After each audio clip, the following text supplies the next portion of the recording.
두려워하지 말라 시리즈 두 번째, 엘리야와 함께 하신 하나님이란 제목으로 귀한 말씀을 전하겠습니다.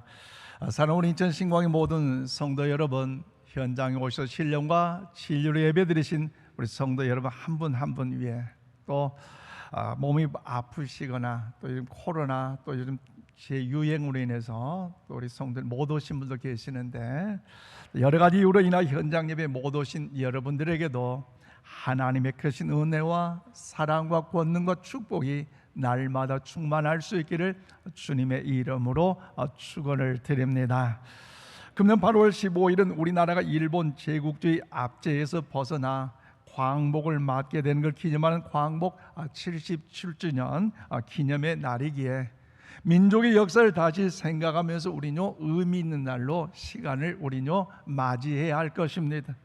그래서 여러분이 잘 알고 있듯이 과거 일본 제국주의는요, 우리 민족에게 무력적으로 국토와 영토를 빼앗아 버렸습니다.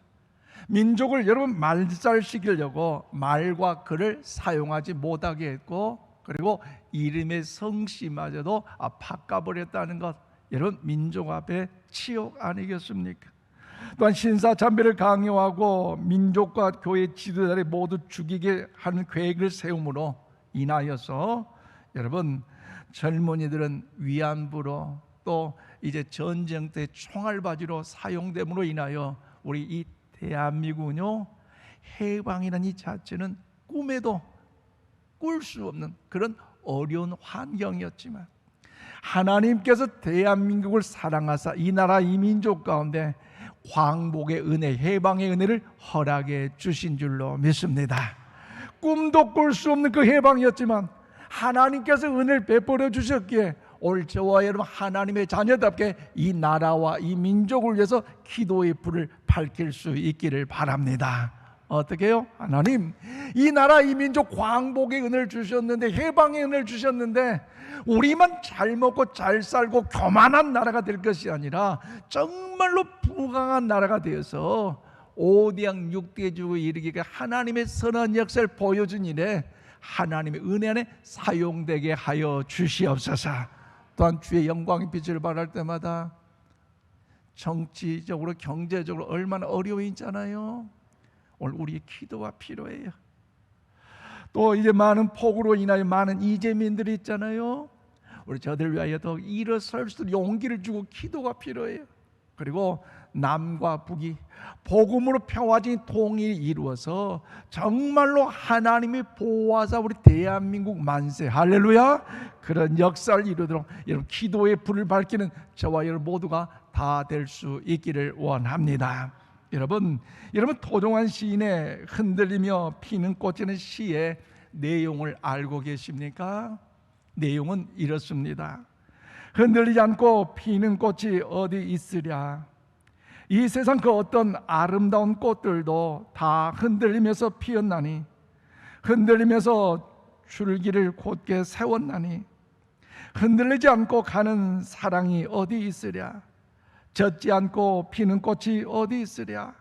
이 세상 그 어떤 빛나는 꽃들도 다 젖으며 피었나니, 바람과 비에 젖으며 꽃잎 따뜻하게 피었나니, 젖지 않고 가는 삶이 어디 있으랴. 그렇습니다.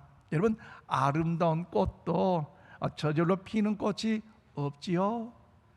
우리 눈에 화려하게 보이는 꽃들도요, 비바람을 맞으며 자라납니다.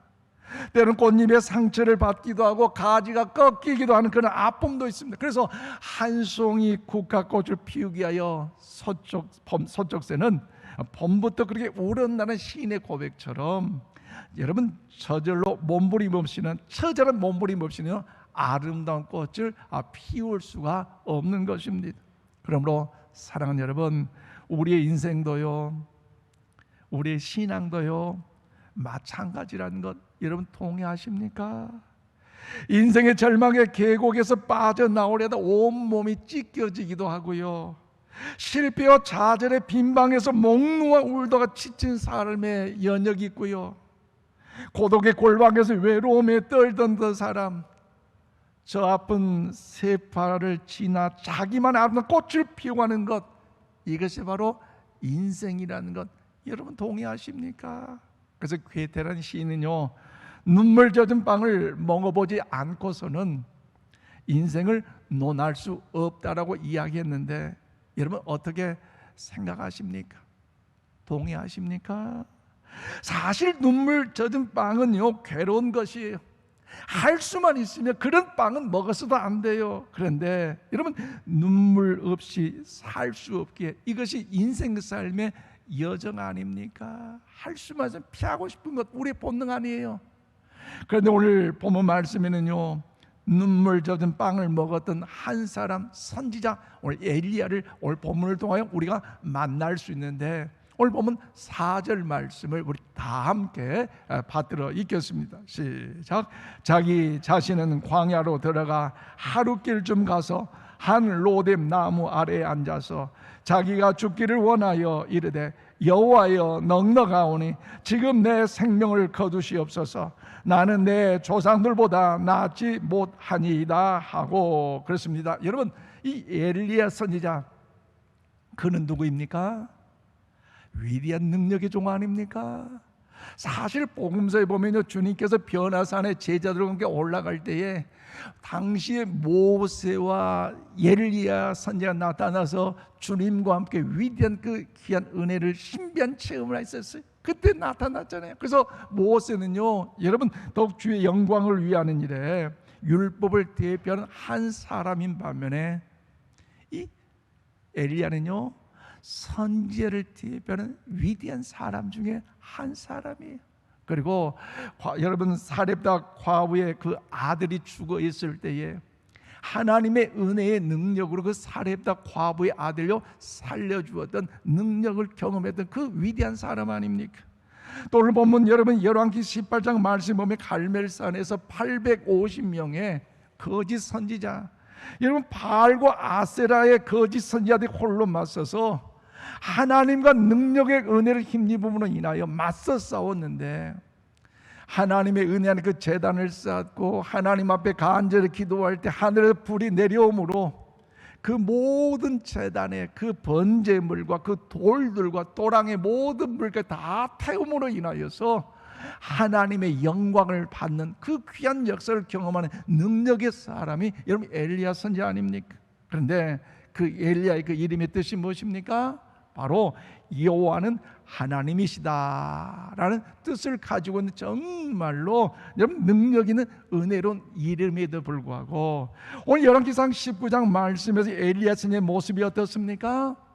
너무나 낙심하고 좌절하고 근심 가운데 두려워하면서 미래 가운데 절망하고 있어요. 그래서 로뎀 나무에 앉아서, 하나님, 내가 죽기를 원하는데 나를 좀 데려가 주세요. 살아봐야 소망 없고 내일의 미래가 없는데 왜 나를 이렇게 두어요? 여기가 좋고 나를 데려가 주소서. 수많은 하나님의 능력과 은혜와 역사를 경험하는 그 위대한 선지자도 불구하고 로뎀 나무에 앉아서 인생 사례 타령, 팔자 타령, 운명 타령하면서 신세 타령하면서 죽어가기를 원하는 한탄을 하고 있는 것이 오늘 본문의 내용 아닙니까?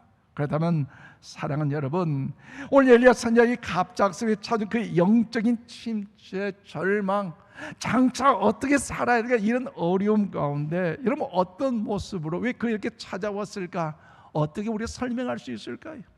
더 나아가 하나님께 오늘 엘리야의 깊은 영적인 그 갈망과 미래에 대한 그 두려움 속에서 좌절하고 있을 때 하나님 과연 어떻게 터치하시고 어떻게 회복시키셔서 하나님의 위대한 역사의 일을 맡기셨을까요?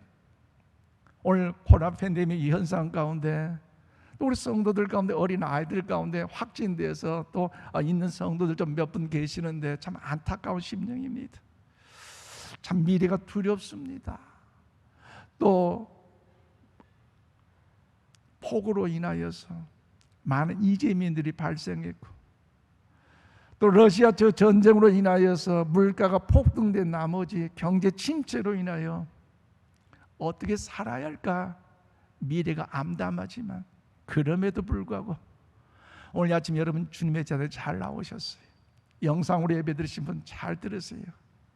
오늘 주신 그 말씀, 하나님 진리를 깨닫고 어떤 삶의 여정 가운데 두려워하지 마시기를 바랍니다.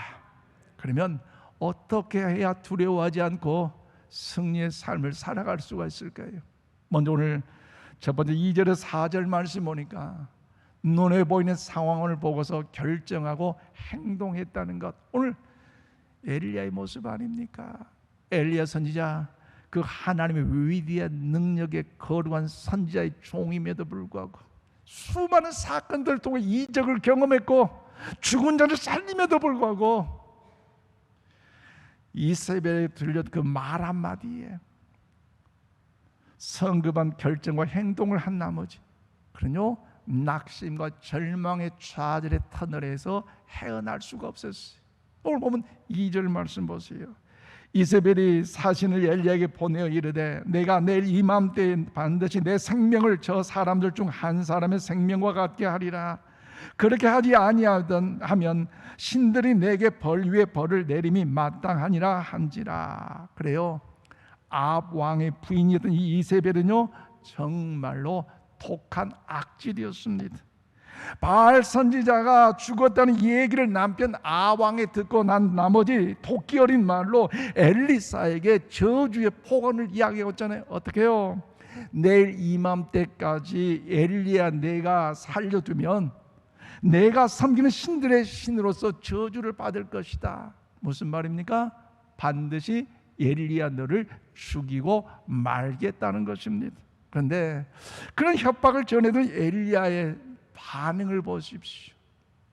이제 제가 간혹 설교 중에 말씀드릴 때에 사실 문제보다 중요한 것은요 그 문제에 대한 반응이라는 사실, 우리의 생각과 우리의 행동이 중요하다는 것, 우리의 해석이 중요하다는 사실을 몇 차례 말씀드린 적이 있어요. 그래서 우리가 길을 걸어갈 때 걸림돌로 인해 넘어질 때에 이 걸림돌 어떻게 생각하느냐, 그 문제로 인해 넘어질 것인가, 걸림돌로 인하여, 아니면 밟고 일어설 것인가, 우리의 생각, 우리의 해석이 달려있는데 오늘 엘리야의 모습은 어떻습니까?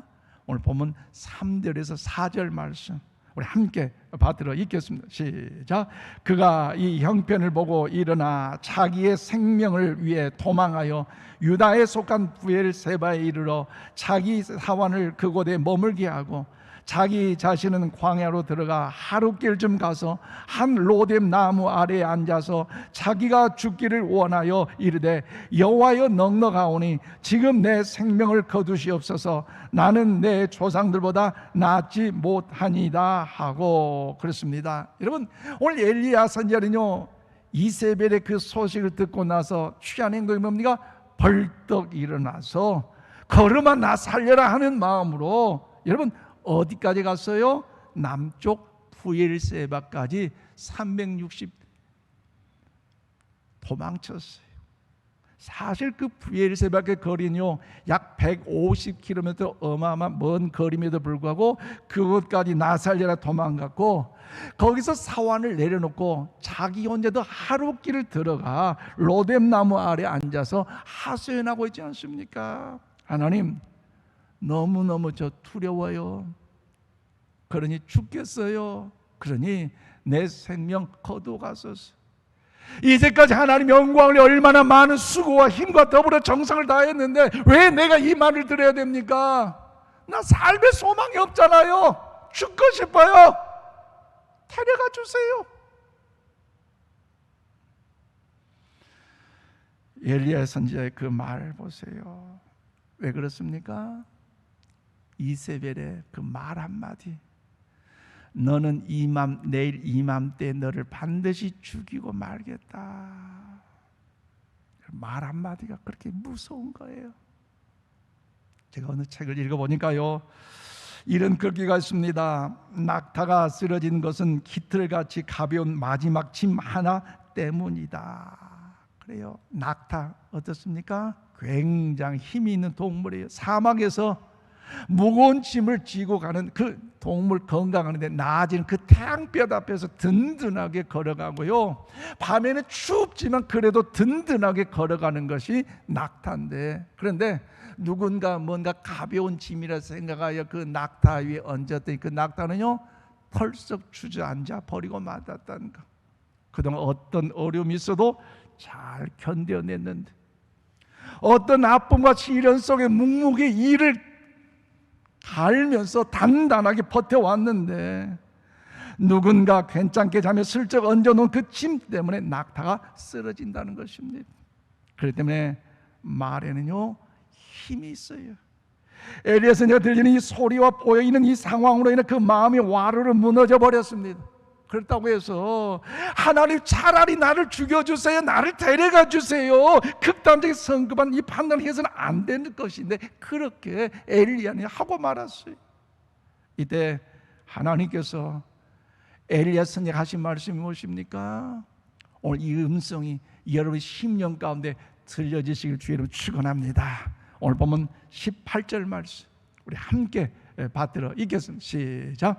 그러나 내가 이스라엘 가운데 7,000명을 남기리니 다 바알에게 무릎을 꿇지 아니하고 다 바알에게 입맞추지 아니하는 자니라. 아멘. 그래요. 오늘 하나님께 엘리야에게 말씀하십니다. 엘리야야, 너 혼자만 있는 것이 아니야. 너를 위해서 70명도 아니고 700명도 아니고 몇 명도 7,000명을 너를 위하여 준비해 두었으니 걱정하지 마, 두려워하지 마, 낙심하지 마, 힘을 내라고 하나님께서 말씀하고 있는 것이에요.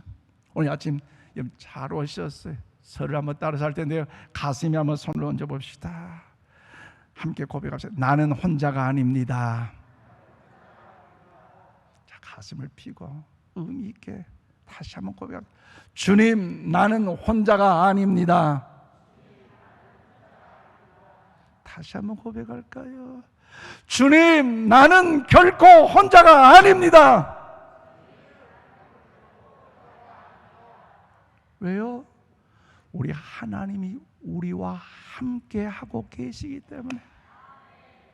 우리는요, 어떤 사건 사고 속에서도, 어떤 환경 속에서도 결단코 혼자가 아님을 믿으시기를 바랍니다. 그러므로 사랑하는 여러분, 사람의 말이 아니라 하나님의 말씀에 여러분이 더욱더 의지할 수 있기를 바랍니다. 상황만 보고 낙심하지 말고 하나님을 바라보며 승리의 삶을 살아갈 수 있기를 바랍니다.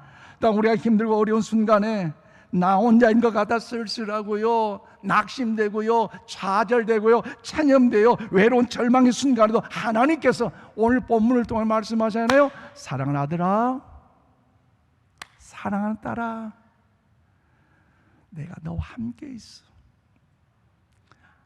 그동안 고생했어. 얼마나 힘들었어. 그러니 일어나, 용기를 가져. 두려워하지 말고 다시 한번 힘을 내. 그 하나님의 위로의 음성이 여러분 심령 가운데 들려질 수 있기를 바랍니다. 그러면 사랑하는 여러분, 우리의 환경, 코로나 팬데믹으로 인해 어려운 환경 가운데 있고, 집중폭우로 인하여서 많은 이재민이 있고, 또 물가 폭등으로 인하여서 내 계획, 내 방법, 내 뜻대로 되지 않는 아픔이 있다 할지라도, 그래서 미래를 어떻게 살아갈까? 여러분, 문제 연속일지라도 염려하지 마시기를 바랍니다. 하나님의 말씀을 붙잡고 두려워하지 마시기를 바랍니다. 그러면 강하고 담대하십시오. 그러므로 우리 안에 있는 모든 염려와 걱정, 근심과 좌절, 실망과 모든 상처는 예수 그리스도의 명 안에 떠나갈지어다, 치료될지어다, 회복되기를 주님의 이름으로 축원을 드립니다. 더 나아가 하나님의 엘리야의 이 깊은 미래에 대한 이 두려움을 어떻게 터치하시고 해결하셨습니까? 중요한데, 오늘 두 번째로 5절 7절 말씀과 지친 육체적 피로와 사명을요 다시 회복시켜 주셨어요.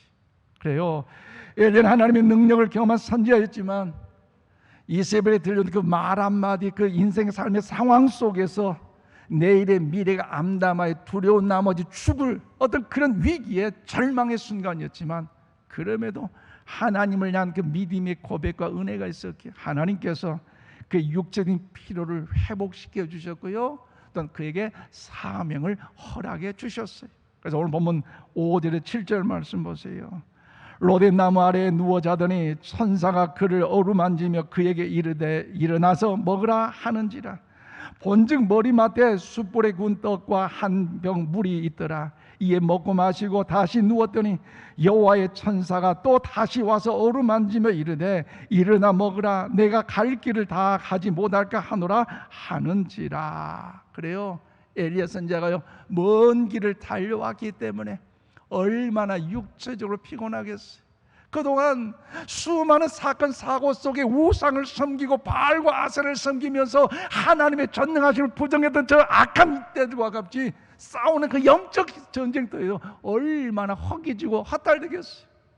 그때 그 자체 그 삶의 모습 가운데 힘들어하고 있을 때, 지쳐 로뎀나무에 앉아있을 때 하나님은요 엘리야를 향하여 야 이놈아, 왜 그까지 것 이겨내지 못하고 얘 힘내지 못하냐?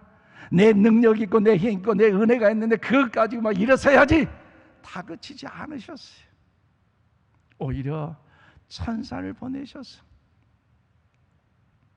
위로하여 주시고 숯불에 구운 떡을 먹이고 물을 마시게 하셔서 용기를 주셨다는 거죠. 엘리야야, 수고했다. 힘들었지? 얼마나 고생했니? 자, 어서 먹어. 어서 마셔. 엘리야가 그 천사를 통해 위로를 받고 그 떡을 먹고 물을 마시면서 얼마나 힘들었던지 또 누워 잠이 드는 거예요. 얼마나 그의 삶의 환경이 그의 사역이 힘들었으면 또 그러겠어요. 한참을 자고 일어날 때 천사 그러잖아요. 고생했어. 내가 알아. 어서 먹어. 어서 먹어. 어서 마셔. 어서 마셔. 엘리야가 천사 위로를 받고 그 음식을 먹고 물을 마심으로 인하여 40주 40야를 힘차게 하나님의 산 호렙산으로 뛰어가 어느 굴에 있을 때에 주님 하나님께서 뭐라고 말씀하십니까? 위로해 주시고 그에게 사명을 허락하신다는 거죠. 여러분, 오늘 우리 삶의 현장에서도 하나님께서 보내신 천사가 있으심을 믿으시기를 바랍니다. 오늘 본문에 그 천사처럼 날개를 달고 있는 그런 천사가 아닐지라도 우리 가정 가운데, 직장 가운데, 일터 가운데, 교회 가운데 하나님께 보내신 천사가 있다는 거죠. 너무 외롭고 힘들었고 답답했는데 가족들의 그 전화 한마디를 통해서 용기를 갖는 것 천사 아닙니까? 이 코로나 팬데믹과 너무 지치고 힘들고 허기지고 너무 낙심되는데 구역 식구들 통해서 차 한잔 마시자면서 함께 앉아 격려 위로할 때 천사 아닙니까? 평상시에 자기의 가슴이 묻어뒀던 이야기를 나누었던 친구가 연락이 와서 밥 한번 먹자 할 때에 천사 아닙니까? 우리 주위에 보이지 않는 천사가 있다는 사실을 기억하면서 환경과 문제 속에서만 여러분 실망 좌절 체념하지 마시고 그 은혜로 인하여 위로를 받고 심령의 치유를 받아 일어설 수 있는 우리 모두가 다 되시기를 바랍니다. 그래서 오늘 보면 15절에 16절 우리 함께 받들어 읽겠습니다. 시작. 여호와께서 그에게 이르시되 너는 내 길을 돌이켜 광야를 통하여 다메섹에 가서 이르거든 하사엘에게 기름을 부어 아람의 왕이 되게 하고 너는 또 님시의 아들 예후에게 기름을 부어 하사엘의 왕이 되게 하고 또 아멜 무갈라 사밧의 아들 엘리사밧에게 기름을 부어 너를 대신하여 선지자가 되게 하라. 그래요. 힘을 회복한 이 엘리야 선지자가 40주 40야 호렙산에 이르러 굴 속에 있을 때 하나님께서 엘리야야 너 지금 뭐하고 있느냐 질문하시면서 새로운 사명을 맡겨주셨는데 그 사명이 무엇입니까? 바로 하사엘에게 기름을 부어 아람의 왕이 되게 하고 에후에게 기름을 부어 이스라엘의 왕이 되게 하라. 그리고 너를 대신해 섬기게 될 엘리사에게 기름을 부어 선지자가 되게 하라. 굉장히 중요한 사명을 주셨어요. 그러므로 사랑하는 여러분, 우리 환경이 코로나 팬데믹으로 어려운 환경 가운데 집중폭우로 인하여서 또 여러 가지 러시아 전쟁으로 물가 상승으로 인한 경제 침체로 인하여 내 계획과 내 방법과 내 뜻대로 뭔가 이루어지지 않는 어려움이 가운데 있다 할지라도 내일 어떻게 살아야 되는가 암담하여 어떤 일이 보이지 않는다 할지라도 불안과 염려 속에 낙심하지 마시고 여러분 주의 영광 가운데 일어설 수 있기를 바랍니다. 그래서 내가 가장 쉽게 할 수 있는 것부터 사명을 가지고 하는 거예요. 가정에서 아버지로서 어머니로서 자녀로서 가장 할 수 있는 것 사명자 아닙니까? 우리 먼저 이제 박연숙 사모님 예수전당 가정사역 전문가 오셔서 금요일 강의하셨잖아요. 가정의 행복과 평안함을 위해서 가장 중요한 것 더하기와 빼기 여러분 들으셨잖아요. 은혜 받으셨잖아요. 아버지로서 가장으로서 남편으로서 가정의 행복을 위해 사명 어떤 말을 해야 될 것인가 더하기 그래 여보 고생했어 아들아 딸아 힘내 이 용기 있는 말 아내로서 어머니로서 잡으로서 그 가정의 그 사명 여보 오늘도 힘들었지 내가 알아 얘들아 얼마나 공부하기 힘드니 힘내 서로의 이 사명 아버지로서 어머니로서 자녀로서 이 사명 우리 기억하게 나갈 때에 여러분 하나님의 위대한 승리의 역사가 오늘 우리 가정 가운데 임할 줄로 믿습니다. 우리 교회에서도요 작은 것부터 실천해 보자는 거지. 엄청나게 그 화려한 거 보여지는 거 나타나는 거 아닐지라도 성도들 한 사람 한 사람 뵐 때마다 성도님 그동안 어떻게 지내셨어요? 보고 싶으셨어요. 용기를 주고 격려의 말, 위로의 말, 사랑의 그 전화의 그 한마디 그를 통해서도 용기를 갖는다면 우리 교회가 이 코로나 팬데믹 가운데 하나님의 영광을 그런 교회로 나아가게 될 줄로 믿습니다. 그러므로 이 작은 사명일지라도 우리가 실천한다면 우리의 삶의 기쁨이 넘치고요 저 영원한 천국에 이르기까지 평강과 능력과 권세와 은총이 날마다 넘쳐나게 될 줄로 믿습니다. 엘리야스님 보세요. 그 사명 하나님께 주심으로 그 감당할 때에 죽지 아니하고 불말불병을 타고 그가 하늘에 올라가는 하나님의 위대한 복까지 받았잖아요.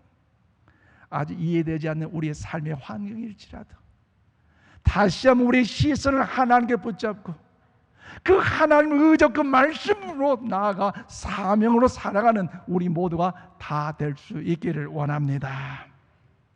1990년대 재즈 피아니스트면서 미국 시카고 필그림 침례교회 찬양대 지휘자였던 토미 도시라는 분이 있었어요.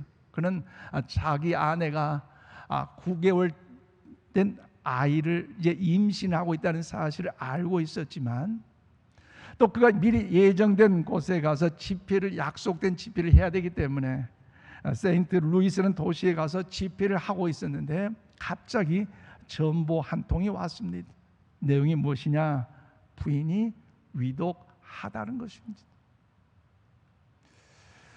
가까운 곳에 그 전보를 받았다면 속이 뛰어갈 수 있는데 먼 곳에 있었기 때문에 얼마나 마음이 답답하겠어요.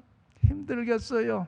그래서 모든 걸 다 정리하고 집에 갔는데 아내는요 죽었고요. 그리고 그 뱃속에 있는 9개월 된 아이는요 사사나이가 되고 말았어요. 아니 내가 놀러 간 것도 아니고 쇼핑 간 것도 아닌데 하나님의 영광을 위하여 하나님의 일을 감당하고자 갔는데 어찌 이렇게 내 아내가 태중의 아이가 이럴 수 있습니까? 아픔들, 상처들, 괴로움 어떻게 그럴 수 있습니까? 너무너무 절망적이 비탄할 수밖에. 그는요 이제 세상에 나아가 더욱더 그의 본업인 재즈 피아니스트로 세상 가운데 살아가고자 했었어요. 그런데 시간이 지나 그의 친구였던 이제 초등학교 교사로부터 이제 만남을 갖게 됐고, 그가 섬기는 학교 교정을 찾아가게 됐는데 그 눈은 그때에 그 곳에 이런 글귀가 써 있었습니다. 주님이여 이 손을 꼭 잡고 가소서. 안 그래도 사랑하는 아내를 여였고 사랑하는 태중의 자식마저 잃어버려서 정말로 하나님이 살아계시는가 안 살아계시는가 어떤 회의감과 신앙의 어떤 여러 가지 아픔이 있었기에, 그로 인하여서 찬양대 지휘자를 내려놓고 정신병원에 다니면서 치료를 받던 중이었는데 이 글귀를 읽고 나니까요 그의 마음에 뜨거운 감정이 폭발하는 거예요. 그래서 교실에 들어가 풍금에 앉으면서 이제 작곡을 하게 됐는데 가사의 내용은 이렇습니다. 주님이여 이 손을 꼭 잡고 가소서. 약하고 피곤한 이 몸을 폭풍 흑암 속에 치사 빛으로 손잡고 날 인도하소서. 우리 한번 가사를 음미하면서 불러볼까요? 주님이여 이 손을 꼭 잡고 가소서. 약하고 피곤한 이 몸을 폭풍의 흑암 속 해치사 빛으로 손잡고 날 인도하소서.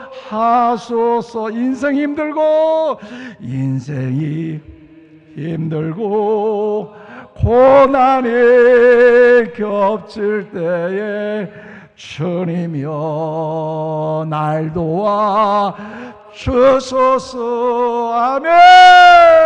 외치는 이 소리 귀 기울이시사 손잡고 날 인도하소서. 주님의 손이 아니면 안 되기에 절망과 고통과 아픔과 눈물 속에 신음할 수밖에 없었지만 주님이 손잡아 주신다면, 주님이 나와 함께 하신다면 나는 다시 승리의 삶을 살아갈 수 있다는 믿음의 고백 아닙니까? 그래서 그는요 다시 한번 그의 삶의 여정 가운데 하나님의 임재하심을 경험하며 그 하나님을 찬양함으로 사명의 길을 걸어갈 때에 승리의 삶을 더욱더 살아갈 수가 있게 되었어요. 그러므로 사랑하는 여러분, 힘들고 지쳐 있을 때에 엘리야 선지자에게 하나님께 새로운 사명을 보여주심으로 더 이상 낙심하고 거기에 주저앉지 말라고 말씀하신 것처럼 우리 모두가 어떤 환경 어떤 자리에 있든지 말씀 붙잡고 일어서시기를 바랍니다. 일단 우리가 때로는 힘들고 지쳐 있어서 로뎀 나무에 앉아 오늘 엘리야처럼 나를 데려가 주셔서 그 문제 속에 한탄할 수밖에 없다 할지라도 그 속에서 위로하시는 그 하나님의 음성, 얘들아 고생했다, 정말 수고했다, 내가 알아, 내가 알고 있어. 그 주님의 세미한 음성 속에 위로를 받고 다시 한번 2022년 후반기 승리의 삶을 살아갈 수 있기를 바랍니다. 말씀을 했습니다. 종현 우리 인천 신광가족 여러분, 앞서 소개한 도종환 시인의 흔들리며 피는 꽂히는 시의 내용 여러분 기억하십니까? 이 시에 대하여 김명인 시인이라는 분요 이렇게 해석을 합니다. 꽃은 바람에 흔들리고 비에 젖으면서 아름답게 피어납니다. 무수한 담금질로 고급 강철이 만들어지듯이 인생은 끊임없는 연단을 거쳐서 성공에 이르게 된다고 그가 정의를 한 적이 있습니다. 그래요, 저도 거기에 동의를 합니다.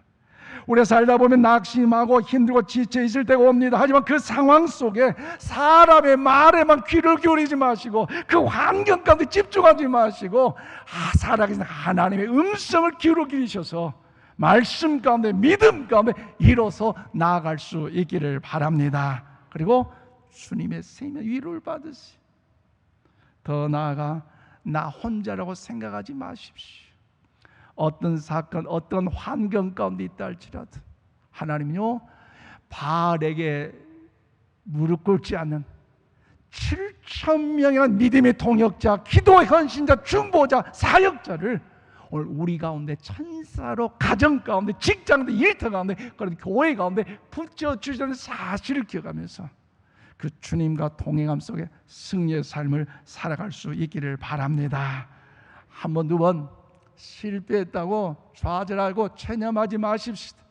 다시 일어서면 되는 거예요.